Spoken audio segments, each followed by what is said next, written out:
Então, boa noite a todos. Alegria imensa estar aqui. Ontem nós tivemos nosso primeiro encontro, né? Mas hoje é a nossa primeira aula deste curso aqui, com muita alegria, muita honra, sobre o meu mestre. Eu sempre digo, faço questão de dizer, eu devo a minha vida ao Olavo de Carvalho. Isso não é pouco. A dívida de gratidão que eu tenho para com o meu mestre é muito grande. É importante que se diga, né? É importante que a gente demonstre esta gratidão. E eu não tenho como pagar. Isso, o que ele me deu, eu não tenho como pagar. E para mim é uma alegria, assim, indescritível poder estar aqui, de algum modo, com todas as minhas dificuldades, minhas limitações, mas poder estar falando alguma coisa do que eu aprendi com ele, né? Nós teremos 4 encontros. É muito pouco para o que a gente tem que falar de... Porque o Olavo é um mundo, não é? A mim, me foi pedido que falasse sobre a nova era e revolução cultural, esse livrinho aqui, não é? Eu tenho esta edição, David. E só que a gente não... O livro é só um guia, né? A gente vai transitar por algumas coisas e também a gente vai buscar suporte em algumas coisas fora de Olavo para que a gente entenda que ajuda na compreensão, não é? Do que está por trás de determinadas coisas que ele simplesmente colocava lá e que não está aqui certamente, que ele acabou dizendo lá no COF ou em outros livros, né? Então a gente vai fazer um passeio, a gente vai ter esse livro como um pano de fundo, na verdade é esta temática aqui, que é a temática, por assim dizer, da crítica cultural, da guerra cultural, da ideia de revolução, de movimento revolucionário. Então tudo isso é mais ou menos esse negócio, esse ambiente aí que a gente vai transitar, não é? Tendo sempre como um pano de fundo esta obra aqui. Quem não leu, eu sugiro que depois leia, não vai perder nada, muito pelo contrário, tá bom? Então, eu gostaria só de contextualizar onde está inserida esta obra. Ela está inserida nessa temática da crítica cultural, né? Desse debate cultural que Olavo inicia ali na década de 90. O livro é de 94. E ele está situado ali num contexto de lançamento de 2 outras obras de Olavo, 93, 94, 95. 94, 95, 96. 94, ele publica Nova Era e Revolução Cultural. 95 é o Jardim das Aflições. E 96, o Imbecil Coletivo, né? Então, essa trilogia, que de algum modo tem uma unidade, não é? Em 94, então, ali em meados da década de 90, Olavo entra nesse debate, se lança nesse debate cultural, e esse livro, ele cai no universo ali acadêmico como uma bomba, né? Como quem é este que ousa questionar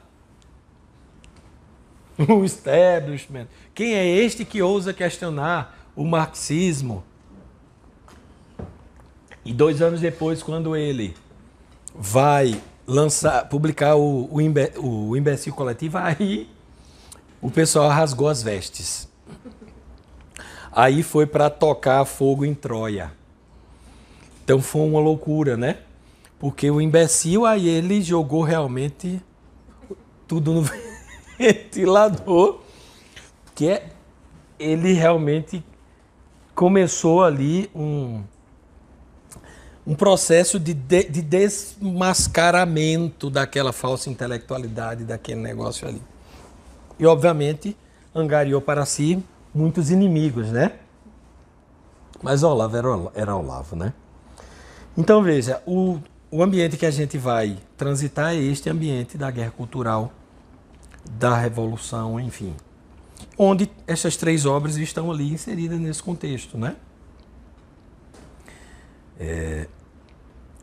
Então, vejam, aqui, como eu falei, o pano de fundo vai ser Nova Era e Revolução, fazendo as pontes com outras coisas, né? Alguns artigos, a gente vai ler parte de alguns artigos e muitas outras coisas. Veja, Nova Era e Revolução Cultural. Então, isso daqui já causa muita... O próprio título já causa muita estranheza. Por quê? Porque, de um lado, ele está trazendo à luz este fenômeno da Nova Era, ao lado de um outro fenômeno, que é o fenômeno da Revolução Cultural. Um de verniz espiritualista, naturalista, antimaterialista, ao lado de um que é materialista, marxista. Tal. Porra, o que é isso? E ele diz, essa galera é tudo a mesma coisa. Então o pessoal diz, como é que é isso? Como pode um negócio, coisas tão, aparentemente tão antagônicas, serem tratadas como espécie de mães siamesas? Isso já é muito assim, esquisito. Muito estranho para quem está olhando de longe, não é?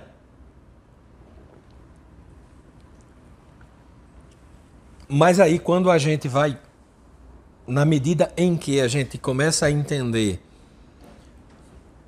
esta problemática numa perspectiva mais ampla, a gente percebe que tudo isso está inserido num contexto maior, que é o contexto do próprio movimento revolucionário. Eu diria que tanto a Nova Era quanto a dita Revolução Cultural não são senão partes de uma agenda muito maior, não é? Onde várias outras coisas vão sendo incorporadas e coisas aparentemente completamente antagônicas. E vai chegar um momento que essas forças, essas linhas de causalidade, ora vão se ajudar, ora vão brigar, mas a gente começa a perceber que há um inimigo comum. Ora eles se ajudam, ora brigam, mas no fundo está todo mundo contra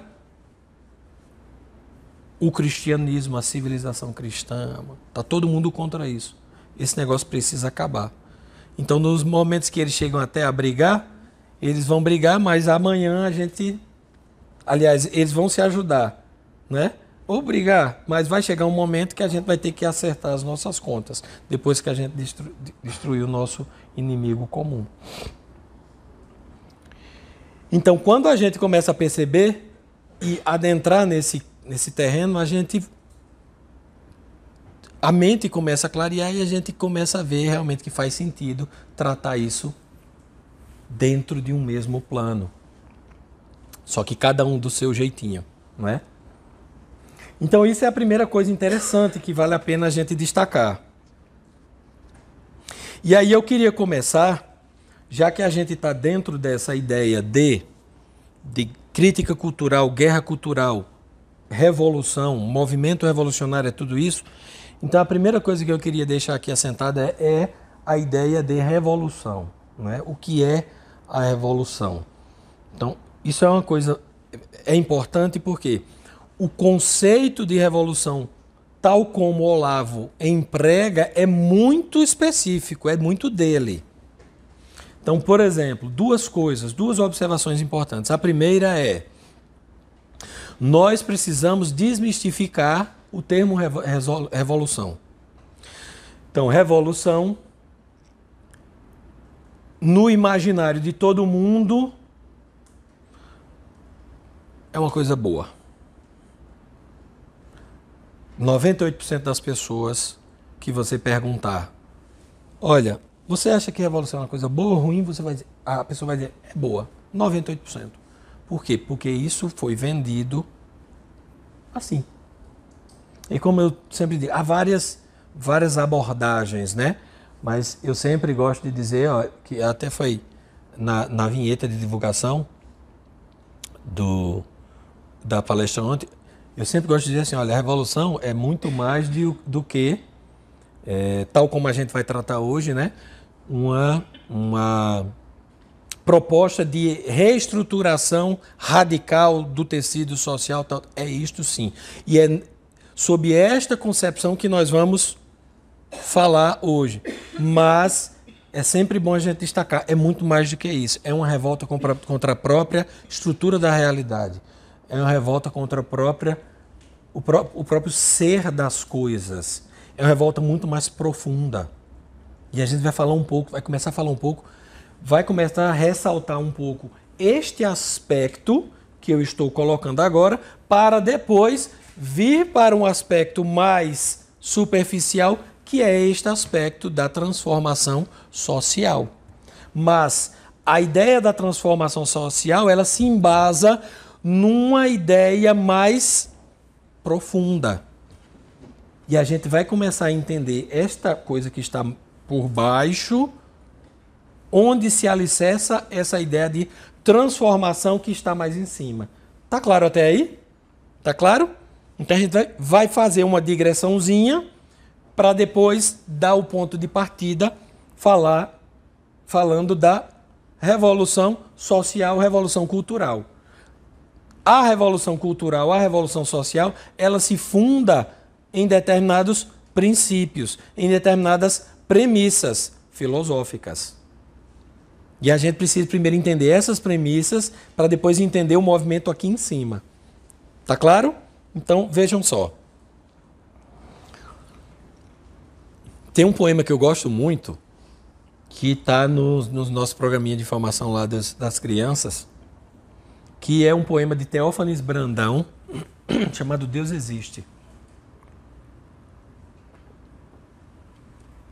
O poema diz assim: da noite às trevas, do esplendor o dia, o trovão que perturba o firmamento, o raio horrendo, o furacão violento, o fogo abrasador, a neve fria,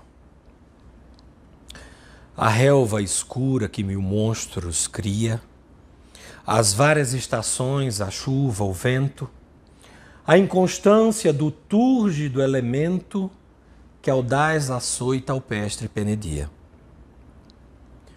A linda rosa, a cândida bonina, do amante passarinho o som cadente, o sussurrar da fonte cristalina, tudo nos mostra claramente a imensidão de um ser que nos domina, eterno, imenso, eterno, justo, onipotente. Deus existe.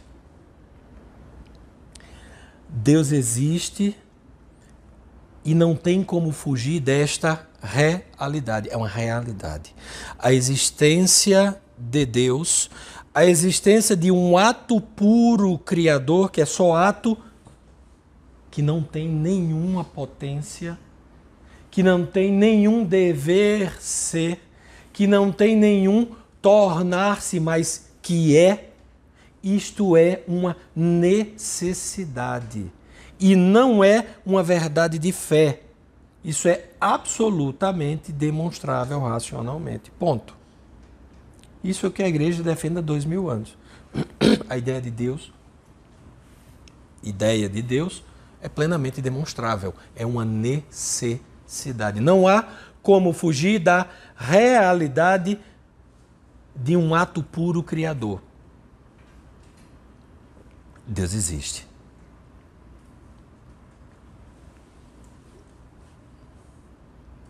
Acesse agora o curso completo. São 30 horas de aulas ministradas por 4 grandes professores. Aprenda com profundidade sobre o pensamento de Olavo de Carvalho. É sua última chance de fazer parte. Em poucos dias, as vagas serão encerradas para sempre. Garanta sua inscrição agora pelo link na descrição. E este ato puro, ele é a causa de todas as causas. É a causa primeira. Nele não há movimento. Como Aristóteles chamava do motor imóvel. É dali que surge tudo. É puro ato. Ele é. Ele é. E porque é, ele doa o ser dele aos seres. E este ato de doar, entre aspas, parte do ser dele aos seres é isso que a gente chama de criação. A criação é tirar do nada e dar o ser. Infundir o ser nas coisas. Do nada ao ser. Isto só é possível a partir de uma causa externa. Necessariamente. E ele faz isso porque ele tem a plenitude do ser. E ele doa o ser para as coisas. E na medida em que Deus doa o ser às coisas, as coisas são. E é bonito demais. Só que as coisas são do seu modo. E que é um modo diferente do modo de ser de Deus. Deus é. Nós somos por participação. Dito de outro modo, nós participamos do ser de Deus. Nós somos, mas somos por participação daquele que é. Deus é. Portanto, tudo que existe é. E é porque tem um ser. É porque participa do ser de Deus. Daquele que é.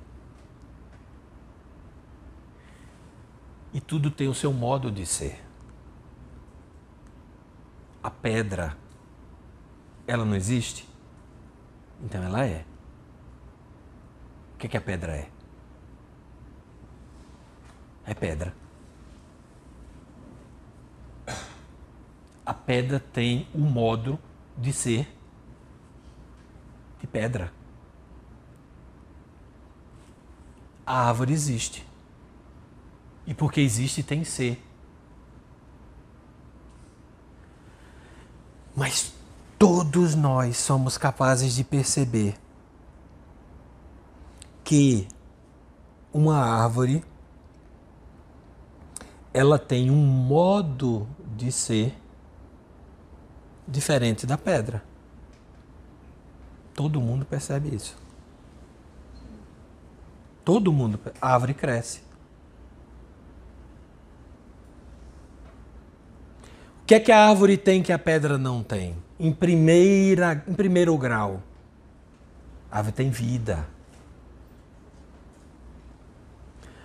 A árvore tem ser, assim como a pedra tem ser, porque existe. Tudo que existe tem ser. Mas a árvore, além de ter o ser, ela tem o seu modo de ser e ela tem um negócio que a pedra não tem, que é a vida. A árvore tem alma, portanto.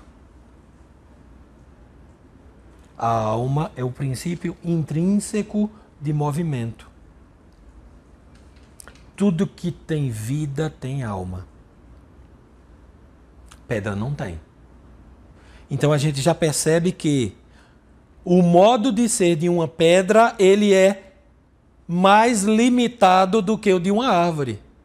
Todo mundo percebe. Uma criança de 4 anos, 5 anos já vai perceber isso, sem saber dizer isso que eu estou falando. Ninguém erra. Ninguém erra isso.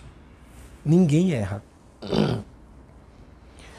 Nós olhamos para uma árvore que nós percebemos que a árvore consegue fazer coisas que a pedra não consegue. Alguém tem dúvida? Ninguém tem dúvida sobre isso. A árvore cresce. A árvore tem potências que a pedra não tem.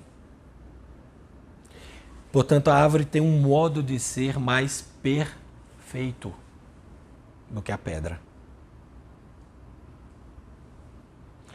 E aí nós olhamos para um gato, um bicho, e aí nós percebemos que o gato tem um modo de ser diferente da árvore e da pedra. E a gente percebe que um gato pode mais do que a árvore e a pedra. Ninguém tem dúvida, ninguém erra. Ninguém erra isso. Tem ser porque existe, tem alma porque tem vida. Mas tem mais coisa do que o vegetal. Tem um modo de ser. O que a árvore é? É árvore.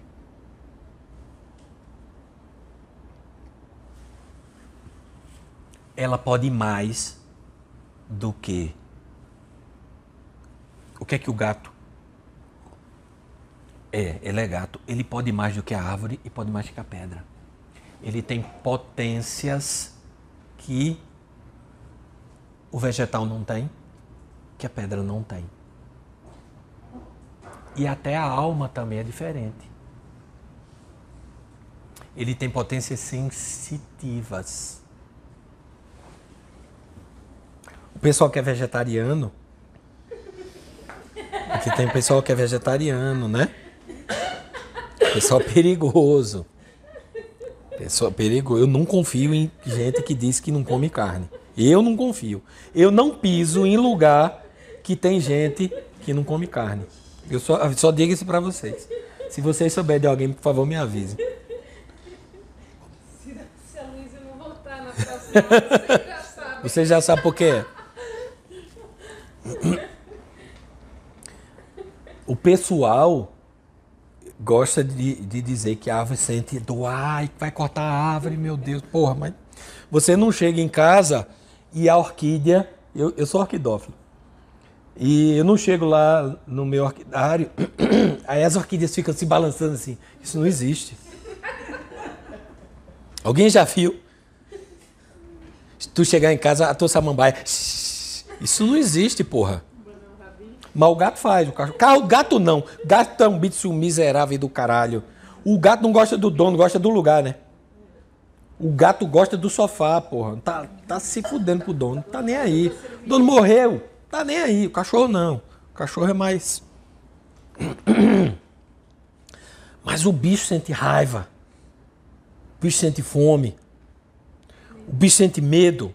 Ou seja, os instintos, os sentidos externos, né?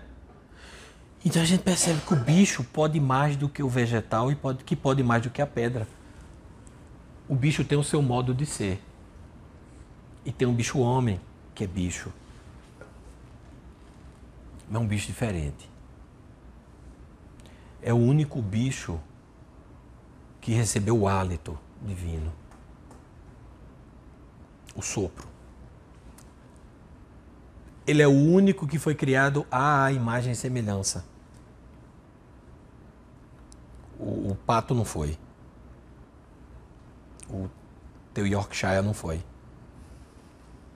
Tava no bicho homem. Tem um bicho homem. Que é bicho, porra. É bicho. A gente é bicho. Ele tava falando ali. Se não cuidar, vai permanecer bicho. É um bicho que tem uma vocação maior. Mas eu sempre brinco dizendo assim. Se deixar ali, não vai virar Aristóteles, não. Tem que cuidar. Tem que conduzir para que ele chegue ao seu estado de perfeição. Perfectum. Perfectum é o que está feito por inteiro. Per é uma partícula que denota totalidade, né? Percorrer. Correr o todo, né? Perímetro. Perfectum é aquilo que, para alcançar o seu estado mais pleno, não precisa de mais nada. Está completo. Isso é que está perfeito. Então, nós nascemos inacabados. Nós precisamos de um processo de, eu gosto muito dessa palavra, formação. Ou seja, nós precisamos que alguém nos dê uma forma. A forma é o quê? A forma mais perfeita da nossa natureza humana. A natureza enquanto meta, enquanto princípio de movimento com uma determinada finalidade. Isso é a natureza. É da natureza do olho ver. Um olho que não vê é um olho que tem alguma imperfeição. Percebe? É da natureza do ouvido ouvir.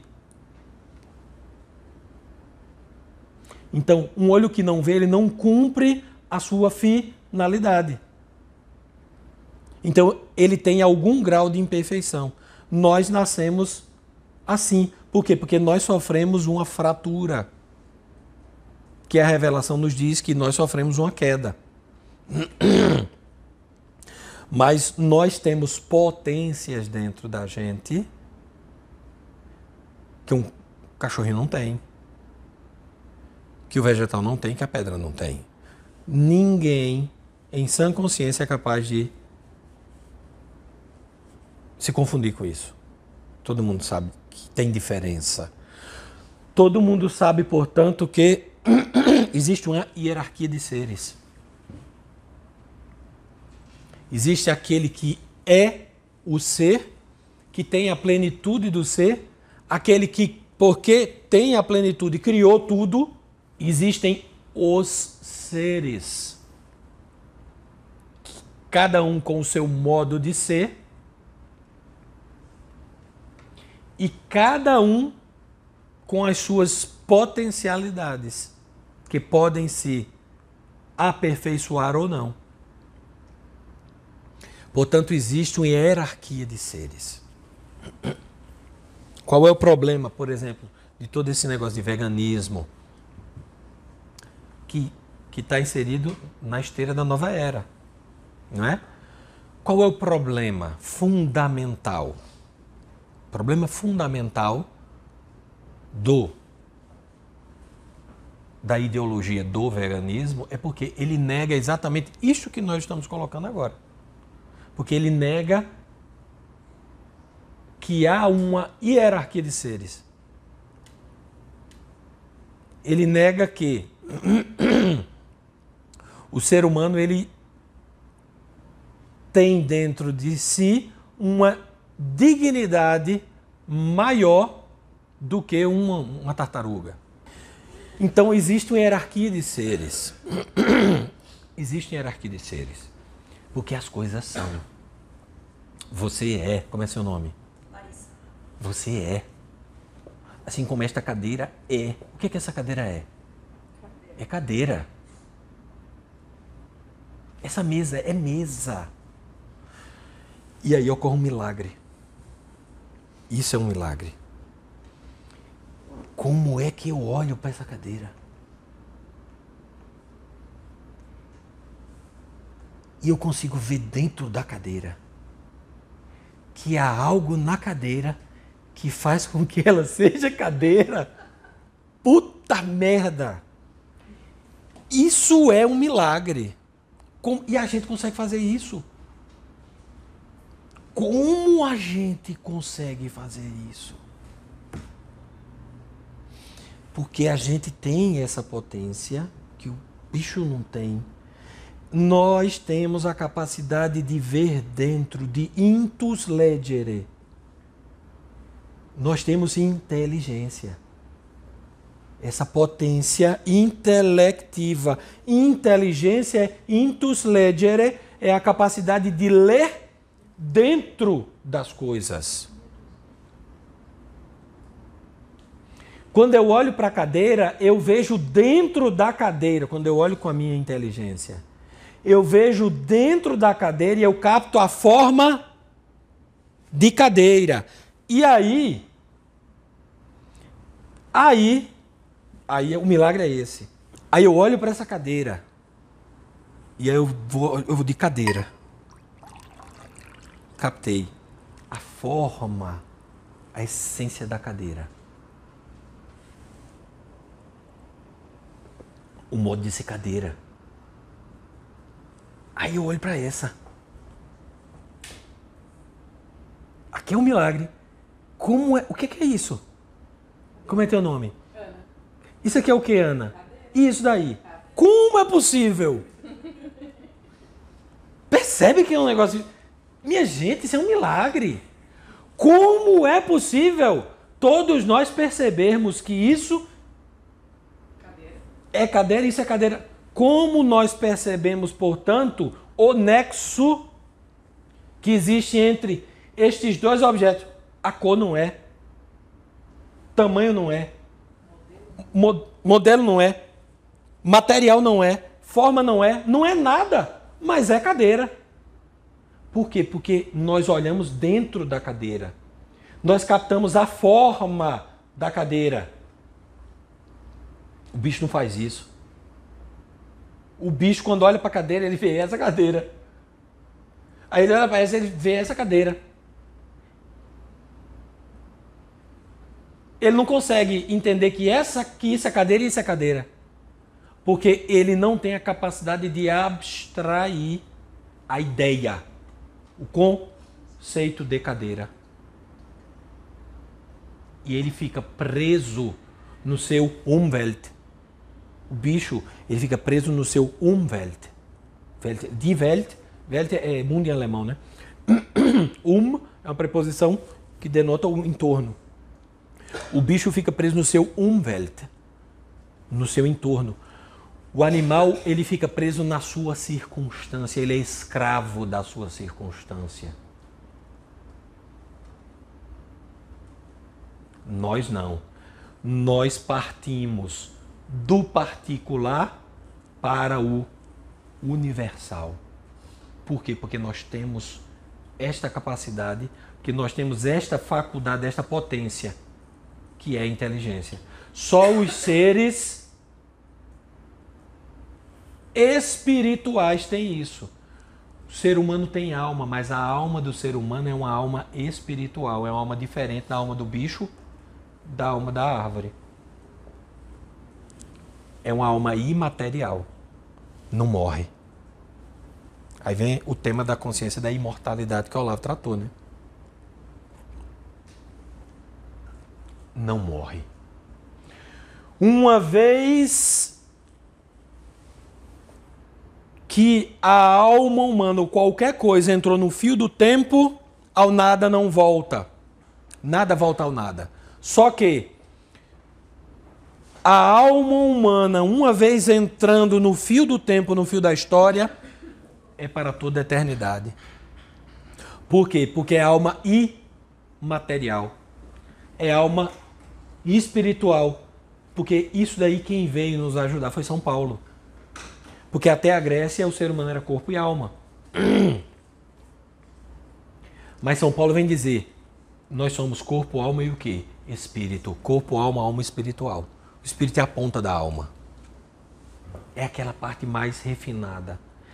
O espírito é lá onde tem essas potências mais elevadas, que são a inteligência e a vontade.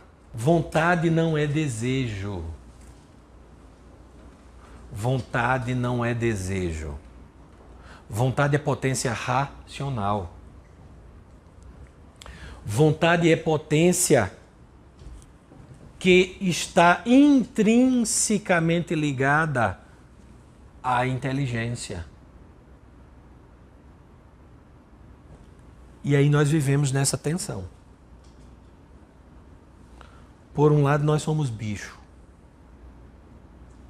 Nós temos os nossos instintos, as nossas paixões, que nos puxam para baixo. Por outro lado, nós temos potências mais elevadas. Nós temos inteligência, que é essa capacidade de ver as coisas dentro, e nós temos a vontade, que naturalmente deveria se inclinar para a inteligência e dizer, sim senhora, racionalmente eu digo, isto é bom para mim. A inteligência apreende a verdade que existe nas coisas e a vontade se inclina para o bem que existe naquelas coisas, existe bem apreendido pela própria razão. A inteligência olha para as coisas e diz, isso é bom. E a inteligência, a vontade diz, ok, eu reconheço o que é bom. Só que nós entramos numa desordem, porque houve a fratura. Por isso que o problema lá antropológico de Rousseau é gravíssimo. Né? Quando ele quebra essa antropologia, que é a antropologia agostiniana, nós somos agostinianos, nós não somos rousseauianos. Ponto. Nós somos isso daqui. Nós somos seres fraturados. Por quê? Porque houve a queda. E como é que você sabe, Alice? Olhe para o seu filho de 2, 3 anos, meu lindo. Deixa ele só, sem dizer... Faça o que a gente estava conversando. Não, não pode dizer não. Traumatiza. Aí vai criar o Todd. O Todd, todo mundo já ouviu falar em Todd? Sem ser o Todd Nescau de... Não é o Nescau não, não é o chocolate não. Todo mundo já ouviu falar no Todd, não. Quem não ouviu? Nunca ouvi falar no Todd. Não, não é todos não. Todos não, pelo amor de Deus. O Todd é transtorno opositor desafiador. É um menino que não sabe, ele não aceita não. 4 anos de idade. Vai virar isso. Por quê? Porque esse tipo de psicologia, de pedagogia, está baseada exatamente numa antropologia que não é esta que nós estamos falando aqui. Então, isso daqui, minha gente, veja, essa besteira que a gente falou, isso daqui é remédio para muita loucura que a gente está vendo aí. Mas olhe, muita mesmo. Se vocês captarem isso daqui, que é simples, eu tenho plena certeza, todo mundo entendeu isso perfeitamente. Não tem complicação nisso aqui. Vocês entenderem, captarem isso aqui e levar para a vida de vocês, isso vai ser remédio para muita loucura. Loucura na pedagogia, loucura na psicologia, loucura na filosofia, loucura na sociologia. Muita. Muita mesmo. Por que isso é importante que a gente está falando agora? Porque é importante nós entendermos que, as coisas existem, as coisas são. As coisas são o que são. As coisas são o que são. Elas são tal como Deus as criou. As coisas são. Este é o primeiro postulado que nós vamos deixar aqui. Vamos nos agarrar nele. As coisas são. Acesse agora o curso completo. São 30 horas de aulas ministradas por 4 grandes professores. Aprenda com profundidade sobre o pensamento de Olavo de Carvalho. É sua última chance de fazer parte. Em poucos dias, as vagas serão encerradas para sempre. Garanta sua inscrição agora pelo link na descrição.